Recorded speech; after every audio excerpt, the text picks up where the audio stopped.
Many of you know Jeffrey Epstein was called a financier. He worked for a very wealthy individual who owned a number of clothing stores. And over the course of his career, Jeffrey Epstein was well known by his friends and family for engaging in sexual acts and relationships with young women. And everyone has seen the birthday book. People know what he was accused of. But I want to make clear that we're not talking about a few isolated incidents. When you understand the crimes that were investigated by the FBI and the Department of Justice, there are sworn statements from dozens. We know that there are potentially over 1,000 victims out there of young women, girls as young as 13 years old, who were recruited, some of which in their neighborhoods, near their schools, near their homes. Near Mar-a-Lago. Groomed by Jeffrey Epstein and his associate, Ghislaine Maxwell.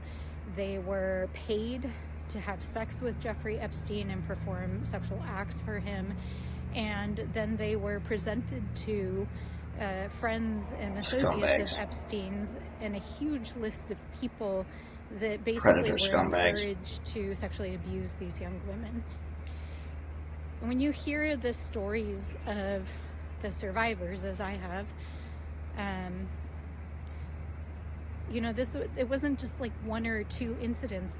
Many of these young women were groomed for years, and they had their childhood stolen from them, and they were gaslit and lied to and taken away from their families, and the things that happened to them are really unspeakable. And I think it speaks a lot to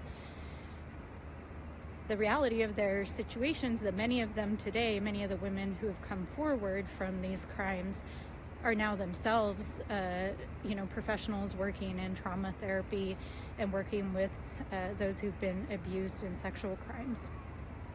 And so, there were numerous reports to police, to the FBI, to alert them of what was going on inside of Epstein's home and circles. And what is clear is that the initial investigations that happened in Florida were then taken over by the FBI at some point.